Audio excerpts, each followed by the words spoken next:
Hello, मागचं जेव्हा seminar झालं किरण दादांचं, तेव्हा आम्ही सहज आलो होतो. माझे मिस्टर संतोष पवार, आधी मी नाव सांगते माझं, सौ जागृती संतोष पवार. आम्ही नाशिकमध्ये राहतो आणि आमचे क्लासेस आहेत. त्या क्लासेसमध्ये राहत असताना आम्हाला स्टॅमिना जो असतो खूप जास्त लागतो शिकवत असताना वगैरे. तर मी किरण दादांकडे मागचं सेमिनार अटेंड केलं होतं. पण माझी पण अशीच अवस्था होती, मला चहा खूप आवडतो, म्हणजे मी खूप पुढे चहा पिते, क्लासहून आली गेली तरी.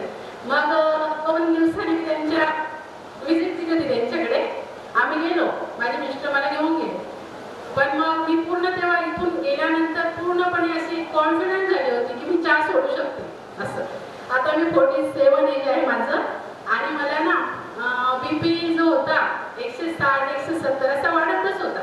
पण मी खरोखर खूप घाबरलेली होती आणि मला सगळेच म्हणायचे की चहा सोड, पण माझं काही सुटत नव्हतं. मग मी सेमिनार अटेंड केल्यावर जेव्हा रसाहारविषयी दादांनी सांगितलं तर मला तो पॉईंट खूप आवडला.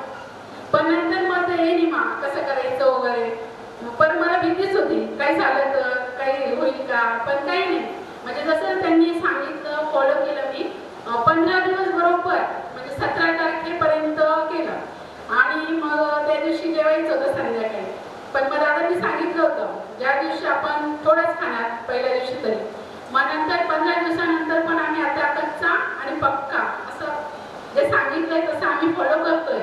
तर माझं वजन जे आहे आधी होतं 78 एज होतं जेव्हा मी रसाहार सुरू केला तेव्हा. तर माझं वजन आता 73 झालेलं आहे.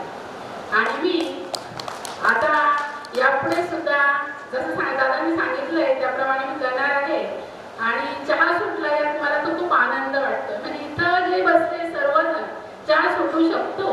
मी खूप वेळ चहा प्यायची, तुम्ही पण म्हणजे सोडा. कारण कसं आहे, आपलं शरीर ही आपल्यासाठी खूप महत्त्वाची गोष्ट आहे. आणि आपण जर फिट असतो तर देवाचं पण काम करू शकतो, आनंदाने कुठे जाऊ शकतो आणि इतरांना पण चांगल्या गोष्टी सांगू शकत असतो. कारण आपल्यामध्ये जर एनर्जी नसेल, आपण चांगले राहू शकत नसतात, तर आपण इतरांना काय सल्ले देणार आहे असं. म्हणून दादांचे मी खूप खूप आभार मानते. हा BP जो आहे ना तो 120 झाला माझा, म्हणजे खूप होता 170. तर BP पण नॉर्मल झालेला आहे. आणि जे दादांचे आई वडील आहेत, आई तर माझी फ्रेंडच होती, पण आमचा असा कधी विषय नाही झाला होता काय बुवा दादा कुठे असतात काय. आई गेल्यानंतर मला दादा आत्ता म्हणजे भेटले असं. आणि वडील जे आहेत दादांचे ते पण आमच्या वडिलांसारखेच आहे. पण बघा, मार्ग जो मिळतो ना त्याला वेळ लागतो आणि आपण ज्यावेळेस पोहोचतो त्यावेळेस ती करण्याची वेळ असेल. म्हणून मी तिथपर्यंत पोहोचली आणि यापुढे पण भगवंताचं काम आणि हे सगळे जे दादा करताय ते खूप चांगलं आहे, ते मला आवडलं आहे. थँक्यू.